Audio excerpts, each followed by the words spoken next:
Praise lord. అందరూ బాగున్నారా?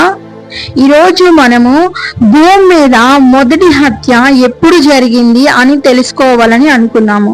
So అది మనకి తెలియాలంటే మనము పరిశుద్ధ గ్రంథమైన బైబుల్ని తీసుకున్నట్లయితే ఆ బైబుల్లో మొదటి పుస్తకమైన ఆదికాండము 4వ అధ్యాయాన్ని మనము ధ్యానించినట్లయితే అసలు భూమి మీద మొదటి హత్య ఎప్పుడు జరిగింది, ఎలా జరిగింది అనే విషయాన్ని మనం తెలుసుకుంటాము. అయితే ఆదికాండము 4వ అధ్యాయము 1వ వచనము, ఆదాము తన భార్య అయిన అవ్వని కూడినప్పుడు ఆమె గర్భవతి అయి కయ్యోనుని కని, యెహోవా దయ వల్ల నేను ఒక మనిషిని సంపాదించుకొననని ఆ తరువాత ఆమె అతని తమ్ముడైన హేబేలును కనెను. హేబేలు గొర్రెల కాపరి, కయ్యోను భూమిని స్వేదపరచువాడు. కొంతకాలమైన తరువాత కయ్యోను పొలవు పంట కొంత యెహోవాకు అర్పణగా తెచ్చెను. హేబేలు కూడా తన మందలో ఉన్న తొలుచు పుట్టిన వాటిలో కొవ్విన వాటిని కొన్ని తెచ్చెను.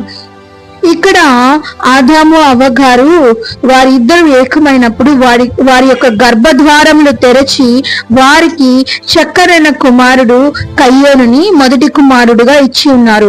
తర్వాత వారి యొక్క తమ్ముడు అయిన హేబేలు ఇచ్చారు. అయితే కయ్యోను మాత్రం వ్యవసాయం చేసేవాడండి. తరువాత తన తమ్ముడైన హేబేలు మాత్రము గొర్రెల కాపరిగా ఉండేవాళ్ళు. ఇలా వీరికి ఇచ్చిన పని బాధ్యత అంటే వారి తల్లిదండ్రులు వారికి ఇచ్చిన బాధ్యత ప్రకారము కయ్యోను ఏమో వ్యవసాయం చేసేవాడు, హేబేలు ఏమో గొర్రెలు కాసుకుంటూ గొర్రెల కాపరిగా ఉండేవాడు. అయితే కొంతకాలము తరువాత వీరు చేసిన సమస్తము సమృద్ధి అవ్వడం వల్ల వారికి కలిగిన దాంట్లో దేవునికి మొదటగా అర్పణ ఇవ్వాలి అని చెప్పేసని వారి దగ్గర ఉన్న శ్రేష్టమైన యొక్క ఫలాన్ని దేవునికి ఇవ్వడానికి వచ్చారు.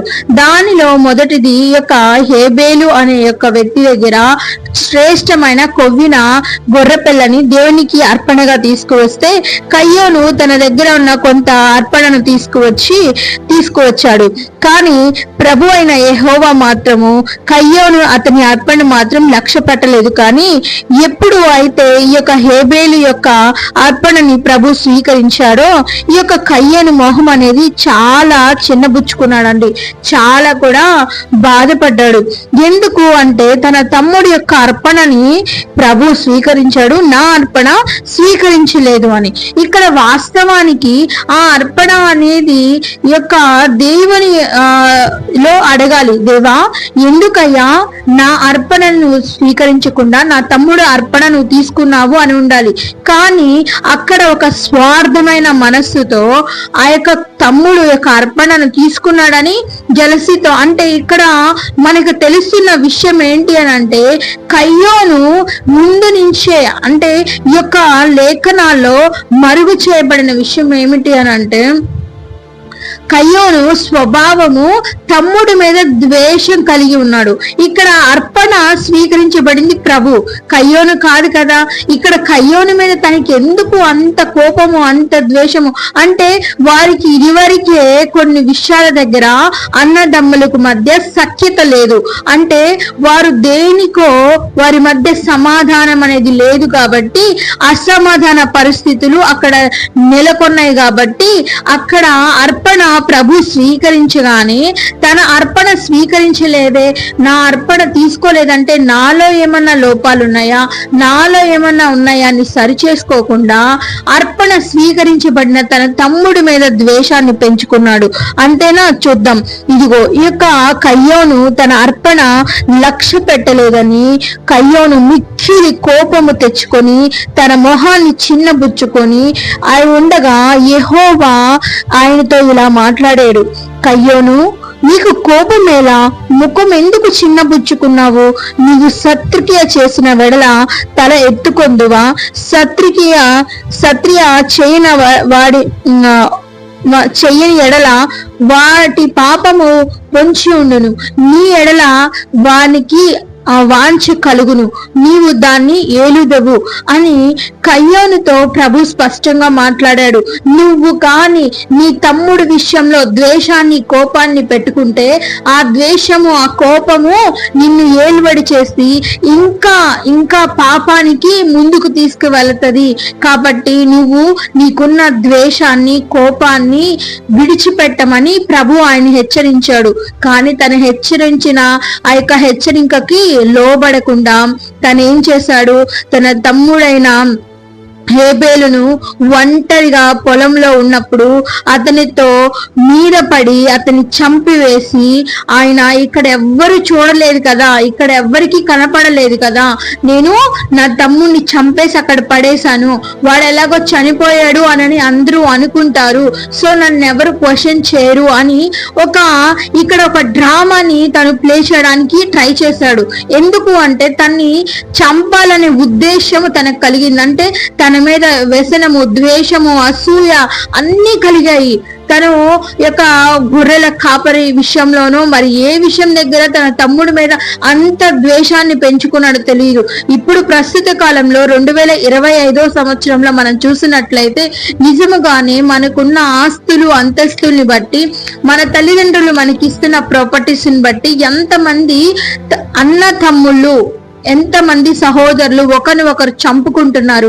లేదు అనంటే కోర్టు మెట్టులెక్కి న్యాయస్థానానికి వెళ్ళి వారి కుటుంబంలో చిన్న భిన్నం అవుతున్నారు. ఎప్పుడు ఇది మన భూమి పునాది వేసిన కొన్ని రోజుల తర్వాత మొదటి సంతానమైన ఆదాము అవ్వ గారి పిల్లలు ఈ యొక్క పని చేస్తున్నారు. ఇటువంటి పరిస్థితిలో ఉన్నారు. అంటే దాదాపు ఎక్కడ కొన్ని వేల సంవత్సరాల క్రితమే ఈ యొక్క కుట్ర కుతంత్రాలు, అన్నదమ్ముల మధ్య ద్వేష స్వభావాలు ఉన్నాయి. అవి ఎలా ఉన్నాయంటే అపవాది ఉన్నాడు కాబట్టి, అపవాది ఏలుబడిలో ఉంది కాబట్టి, అపవాది నేల మీదకి త్రోసివేయబడ్డాడు కాబట్టి, అతని అనుచరులు ఎప్పుడు మంచిని జరగనివ్వకుండా ఎక్కడైతే బలహీనంగా ఉంటామో, ఎక్కడైతే కోపము ద్వేషము అసూయ మనలో ఉంటావో వెంటనే అపవాదికి మనలో స్థానం ఉంటదండి. ఎప్పుడు అయితే మనం సమాధానవంతమై ఓర్పు కలిగి నెమ్మది కలిగి ఉంటామో అప్పుడు అనేక మందికి కూడా మనము దేవుని యొక్క స్వరూపాన్ని మనం చూపించగలుగుతాము. అంతేనా? చూడండి, ఇక్కడ తన తమ్ముడిని చంపివేసి సైలెంట్ గా ఉన్నాడు. ఎవరికి తెలియదులే, నన్ను ఎవ్వరు క్వశ్చన్ చేయరు, అసలు నాకేం కాదు, ఎలా చనిపోయాడని కూడా అబద్ధం చెప్పాలని అనుకున్నట్టున్నాడు కయ్యోను. అయితే తను అనుకున్నది ఇక్కడ జరగలేదు, కానీ పొలంలో చంపి పడేశాడు తన తమ్ముణ్ణి.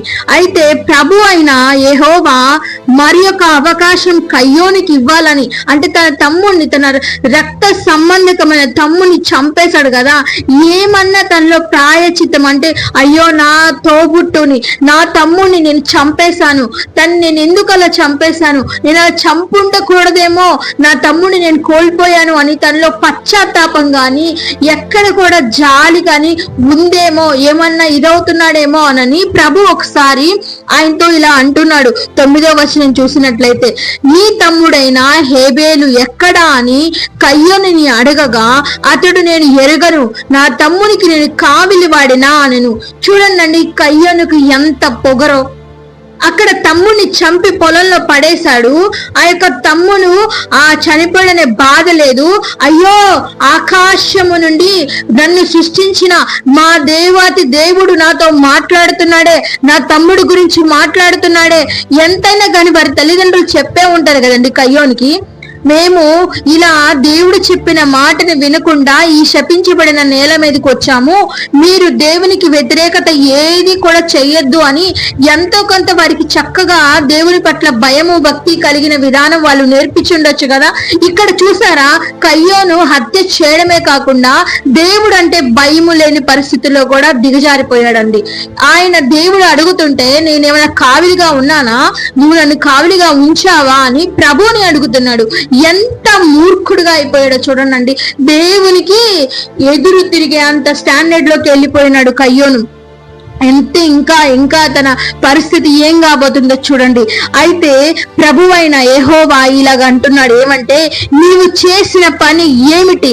నీ తమ్ముని రక్తము యొక్క స్వరము నేల నుండి నాకు మొరపెట్టుచున్నది.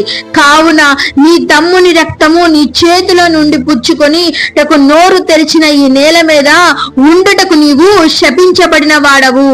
ఎప్పుడు అయితే నేలను సేద్యపరుస్తూ వ్యవసాయాన్ని ఆ యొక్క పంటను సమృద్ధిని చూస్తున్న కయ్యోను జీవితంలో ఇక ఏ నేల మీదైతే నీ తమ్ముడి యొక్క రక్తాన్ని చిందించావో, ఆ చిందించిన రక్తాన్ని నీ చేతిలో పట్టుకొని ఉన్నావో, ఆ చేతులతో నీవు ఇక వ్యవసాయము చేసినా ఆ నేల నీకు ఏ మాత్రము కూడా సారం ఇవ్వదు. ఏ మాత్రము కూడా నీకు ఆ యొక్క నేల మంచి సమృద్ధి అయిన పంటవు నువ్వు కోయలేవు అని చెప్పేసని దేవుడు తన్ని శపించాడండి. ఇంకా అంతేనా, ఇంకా అన్నాడు ఏం తెలుసా, ఈ భూమి మీద దిగులు పడుచు దేశ దిమ్మరమై ఉందువు అని చెప్పేసాను అని అన్నాడు. చూడండి, ఎప్పుడు అయితే ప్రభు ఆయన్ని నీవు దిగులు పడుతూ దేశ దిమ్మెరమైపోతావు అన్నప్పుడు అప్పుడు కయ్యోనులో భయం కలిగింది, అప్పుడు పశ్చాత్తాపం కలిగింది, అప్పుడు దేవుని పట్ల దేవా ఇంత దోష శిక్షణ నేను ఎలా అనుభవిస్తానయ్యా, అయ్యా నేను ఇంత శిక్ష నేను ఎలా భరించగలనయ్యా, ఇంత గొప్ప శిక్ష అని చెప్పేసి అని ప్రభువును అప్పుడు అడుగుతున్నాడు. కయ్యోను 13వ వచనం చూసినట్లయితే నా దోష శిక్షణ నేను భరించలేనంత గొప్పదిగా ఉంది. నేడు ఈ ప్రదేశం నుండి నన్ను నువ్వు వెళ్ళగొడితే నీ సన్నిధి రాకుండా వెలివేయబడి దిగులు పడుచు భూమి మీద దేశ దిమ్మరై ఉందునని, కావున నన్ను కనుగొన్నవాడు నన్ను చంపునేమో అని యెహోవాతో అన్నాడు. చూడండి, ఇతని దిగులు, ఇతని బాధ ఏందో తెలుసా, యెహోవాని విడిచిపెట్టి వారికి ఇచ్చిన స్వాస్థ్యాన్ని విడిచిపెట్టి వేరే పరాయి స్థలానికి వెళ్ళినప్పుడు తన్ని చంపివేస్తారేమో, తనకి ఏమైనా హాలు పెడతారేమో అనని భయపడుతున్నాడండి. మా జీవితం మీద పిరికితనం వచ్చింది. తమ్ముని చంపేటప్పుడు భయము లేదు, దేవుడు హెచ్చరించేటప్పుడు భయము లేదు, దేవుడు ఇదిగో నీ తమ్ముడు ఏమైపోయాడు అని అంటే కూడా భయము లేదు. ఎప్పుడు అయితే దేవుడు తన్ని శపించాడో అప్పుడు తనలో భయం క్రియేట్ అయ్యి నన్నెవరైనా చంపేస్తారేమో అని ప్రభుని అడుగుతున్నాడండి. అప్పుడు ప్రభు ఏమన్నాడో తెలుసా, ఇదిగో నీ మీదకి నేను ఈ యొక్క ప్రతిదండన అంటే ఏదైతే నీకు నేను ఇచ్చానో ఆ ప్రతిదండన నిన్ను ఎవడైతే చంపుతాడో వాడికి ప్రతిదండన రెండింతలుగా కలుగును అని అతనితో చెప్పి, ఇదిగో కయ్యోనుని ఎవరన్నా కనుగొని అతని చంపిన ఎడల వానికి ఏ హాని తలపెట్టినా కానీ వారికి కయ్యోను కన్నా కానీ రెండింతల శిక్ష, అంటే నేల నుండి ఎటువంటి సారము ఉండదు, ప్రతి క్షణము కూడా ఆ యొక్క అయిన వారి నుంచి దూరముగా వెళ్ళగొట్టబడతారు. చాలా శాప అంటే దేశ దిమ్మరై అంటే ఏంటి, ఇక దేనికి పనికి రానయ్యి వాళ్ళయి చుట్టూ తిరుగుతూ అంటే దేవుని యొక్క ఆశీర్వాదాలని కోల్పోయిన వ్యక్తులుగా తిరగాల్సిన వ్యక్తులుగా ఉంటారు అని ప్రభు చెప్పడమే కాక అతని యొక్క దేవుడు తన ప్రతిదండన 7 అవుతుందని చెప్పిన తర్వాత ఎవడు కూడా తననికి చంపకుండా యెహోవా అతనికి ఒక గుర్తు వేశాడు. అంటే తను ఎవరు చంపకూడదు, చంపినడలా వారి మీదకి 2 శాపము దోషము వస్తుంది అని కయ్యోనుని ఎవరు కూడా చంపకూడదు. తన టైమ్ ఆఫ్ పీరియడ్ అయిపోయిన తర్వాత తనకు తానే చనిపోవలేదు తప్ప ఏ ఒక్కరు కూడా తను చంపకూడదు అని. అంటే ఎందుకు అంటే ఇక్కడ చంపకూడదని మేబీ నాకు తెలిసి ఎక్కడ ఆదాము గారు కానీ లేదా హేబేలు యొక్క వ్యక్తిత్వం నచ్చిన వారు అక్కడ ఉండుండొచ్చండి. మేబీ వారిలో ఎవరైనా కయ్యోను చేసిన పనికి వారికి చాలా అసహ్యం కలిగి ఎక్కడ కయ్యోనుని చంపుతారో అని ఆయనకి చావు భయం కయ్యోను గారికి ఎక్కువైపోయింది. ఎందుకంటే తమ్ముడిని పొలంలో చంపి ఏం తెలియనిలాగా తిరుగుతూ ఉన్నాడు. కానీ ఎప్పుడు అయితే యెహోవా తనతో మాట్లాడాడో అప్పుడు ఆ దేవాతి దేవుడు నేను చేసిన నేరాన్ని చూశాడు. కాబట్టి ఆ నేరాన్ని బట్టి అక్కడ మాట్లాడినప్పుడు అక్కడ ఉన్న వారంతా చూసి ఉండొచ్చు. మేబీ దట్ పాయింట్ ఆఫ్ వ్యూలో తనకి రియలైజేషన్ లేదు, కానీ నెక్స్ట్ తన్ని చంపేస్తారేమో తన్ని చంపేస్తారేమో అని తన తమ్ముడిని తను చంపేయచ్చు, కానీ తనని ఎవరు చంపకూడదు అని దేవుడి సన్నిధిలో వేడుకుంటున్నాడు. ఇక ఆ తరువాత అక్కడ ఉన్న కయ్యోను కాస్త ఆ ప్రదేశం నుండి, ఎక్కడైతే దేవుడు ఆశీర్వదించి ఆదాము అవ్వగాన్ని పంపించిన ఆ ప్రదేశం నుండి, అక్కడ నుండి ఈ యొక్క 16వ వచనం చూసినట్లయితే ఈ యొక్క యెహోవా సన్నిధి నుండి బయలుదేరి వెళ్ళి ఏదోనకు తూర్పు దిక్కు అయిన నోదు దేశములో కాపురముండెను. ఈ యొక్క నోదు అనే దేశములో కాపురం ఉండడానికి వెళ్ళాడండి కయ్యోను గారు. చూసారా, ఈ యొక్క భూమి మీద మొదటి హత్యను చేసినందుకు ప్రభు ఆయనకి ఎంత శిక్షను విధించాడో, ఎంత భయంకరమైన పరిస్థితికి దిగజారిపోయాడో. ఈ రోజు ఎంతో మంది అండి కేవలము ఆస్తులు, అంతస్తులు, అన్నదమ్ముల మధ్య ప్రేమ ఆప్యాయతలు లేకుండా కేవలము ఈ లోక సంబంధమైన వాటి కొరకు మన సహోదరుడు అని లేక, మన యొక్క సహోదరి అని లేక ఒకరినొకరు చంపుకుంటున్నారు. కోర్టు కేసులు అంటూ న్యాయస్థానాలకి వెళుతూ, ఇదిగో దేవుని యొక్క వాక్యము తెలిసిన వారు అలాగే ఉన్నారు, దేవుని వాక్యం తెలియని వారు అలాగే ఉన్నారు. కానీ ఈ రోజు నీవు డబ్బులు ఇచ్చి న్యాయాన్ని నువ్వు కొనుక్కుంటున్నావేమో, అన్యాయమైన వ్యక్తిగా నువ్వు ఉంటున్నావేమో, నీ సహోదరుల పట్ల అన్యాయమైన తీర్పు నువ్వు తీరుస్తున్నావేమో. కానీ ఎవ్వరు నిన్ను విడిచిపెట్టినా, ఎవరు నిన్ను గుర్తించకపోయినా, ఆనాడు మొదటి ఆయన కయ్యోనునే ప్రభు విడిచిపెట్టలేదు. హేబేలు గారికి చేసిన అన్యాయాన్ని బట్టి, హేబేలు గారిని చంపిన విధానాన్ని బట్టి ప్రభు జ్ఞాపకం చేసుకొని కయ్యోను గారిని దేశ దిమ్మరాయిలా చేశాడు. ఆశీర్వాదకరమైన భూమి నుంచి వెలివేశాడు. వారి కుటుంబాన్ని, వారి వంశాన్ని దూరపరిచి వేశాడు. కాబట్టి ఈ రోజు నువ్వు నేను కూడా మన సహోదరుల పట్ల, మన యొక్క బంధువుల పట్ల ఎక్కడైనా కానీ మన కడుపు అంటే తల్లి కడుపులో నుంచి వచ్చిన, ఒకే కడుపులో నుంచి వచ్చిన మనము ఉన్నాం కదా, మనము ఎవరికి కూడా ఎటువంటి హానిని తలపెట్టే వారిగా ఉండకూడదు.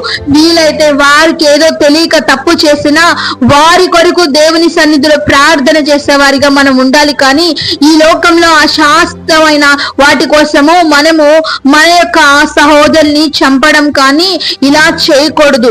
కాబట్టి భూమి మీద జరిగిన మొదటి హత్యను ఈ రోజు మనం తెలుసుకున్నాము. అలాగే మన సహోదరుల పట్ల మనం ఒక బాధ్యత కలిగి ఉండాలి. మన సహోదరుల విషయంలో ఇటువంటి తప్పు చేయకూడదు అని కయ్యోను యొక్క కథని, ఈ యొక్క కయ్యోను యొక్క జీవిత విధానాన్ని పరిశుద్ధ గ్రంథంలో ప్రభు మన కొరకు నిగిత్తం చేసి ఉన్నాడు. ఈ యొక్క అధ్యాయం చదివిన ప్రతి ఒక్కరి జీవితంలో కూడా మన సహోదరుల పట్ల ఈర్ష, ద్వేషము, అసూయ, వారిని చంపివేయాలనే ఆలోచనలు చేయకూడదు. చేసిన ఎడల ఇక్కడ కయ్యోనికి ఎటువంటి శిక్ష అనుభవించాడో దానికి 2 రెట్లు శిక్ష మనకి దేవుడు ఇవ్వబోతున్నాడు. కాబట్టి ఈ రోజు నుంచి నువ్వు జాగ్రత్త. ఇదివరకు నీకు తెలియక నువ్వు చేశావు, కానీ ఇప్పుడు నువ్వు దేవుని వాక్యాన్ని విన్నావు. విన్న వాక్యానికి లోబడి జీవించాలి. విన్న వాక్యాన్ని విడిచిపెట్టకూడదు. విన్న వాక్యాన్ని మన హృదయంలో, మన జీవితంలో అనువదించినప్పుడు దేవుడు మనల్ని ఇంకా బ్లెస్ చేస్తాడు. కాబట్టి ఎవరు అయితే తెలుసో తెలియకో సహోదరుల పట్ల ద్వేషాన్ని, అసూయని కనపరుచుకొని ఉన్నారో, వారి యొక్క వెల్ సెటిల్మెంట్ ని చూసి అయ్యో నాకు లేదే, వాళ్ళు ఇలా అయిపోతున్నారు, అలా అయిపోతున్నారని వాళ్ళ మీద అబద్ధపు సాక్ష్యాలు చెప్పుకుంటూ, లేనిపోని అన్ని అబద్ధాలు క్రియేట్ చేసుకుంటూ, నలుగురిలో వారి గురించి బ్యాడ్ గా మాట్లాడుతూ ఇవన్నీ చేశారేమో. కానీ ఇకనైనా మీ యొక్క ప్రవర్తనని మార్చుకోండి. ఇకనైనా మీ స్థితిని మార్చుకోండి. రండి, దేవుని పాదాలు పట్టుకొని ప్రార్థన చేసి మీ యొక్క బలహీనత నుండి దేవుడు నిన్ను విడిపిస్తాడు. కయ్యోను వంటి సత్క్రియలు నీవు చేయకమునిపే నీ జీవితాన్ని, నీ మనస్సుని మార్చివేస్తాడు. రా, నాతో పాటు ఏకీభవించి ప్రార్థన చేయి. పరిశుద్ధుడా, మహాగణుడా, సర్వోన్నతుడా, సర్వశక్తిమంతుడా, నీకే స్తోత్రములు దేవా. అయ్యా, ఈ దినము నాయన తండ్రి భూమి మీద మొదటి హత్య ఎప్పుడు, ఎక్కడ, ఎలా జరిగిందో తెలుసుకున్నాం దేవా. అయ్యా, భూమి మీద మొదటి హత్య నాయన కయ్యోను తన యొక్క సహోదరుడైన హేబేల్ని చంపివేశాడు దేవా. కేవలం అర్పణ స్వీకరించబడి తన మీద అసూయ, కక్ష, ద్వేషంతో ఆ పని చేశాడు నాయన. ఇదిగో దేవా, మేము ఇదివరకు తెలియక నాన్న ఈ మాటలు సహోదరుని ప్రేమించాలే తప్ప ద్వేషించకూడదు, వారి మీద అసూయ పడకూడదు, వారి మీద ఎటువంటి కుట్ర కుతంత్రాలు చేయకూడదు అని తెలియక ఇవన్నీ చేశాము. మమ్మల్ని క్షమించి దేవా, ఇంకెన్నడూ మా సహోదరుల పట్ల నాయన మేము ఎటువంటి కుతంత్రాలు, ఎటువంటి ద్వేషాలు, ఎటువంటి అసూయలు చూపించము దేవా. అయ్యా ఇదిగో తండ్రి ప్రభా, మమ్మల్ని ఆ బంధకాల నుంచి, ఆ బలహీనతల నుంచి విడిపించి అయ్యా మా సహోదరులు తెలుసో తెలియకో చేసిన తప్పుల్ని బట్టి వారిని క్షమించి వారి కొరకు నీ సన్నిధిలో ప్రార్థన చేసేవారిగా ఉండాలే తప్ప నాయన వారిని శిక్షించే హక్కు కయ్యోనులాగా చేతిలోకి తీసుకొని అయ్యా ఇదిగో మేము భరించలేనంత దోష శిక్షణ మా మీదకి తెచ్చుకోనివ్వకుండా సహాయమును దయచేయమని ప్రభు అయిన యేసుక్రీస్తు నామము పేరట అడిగి వేడుకుంటున్నాము తండ్రి. ఆమేన్, ఆమేన్, ఆమేన్.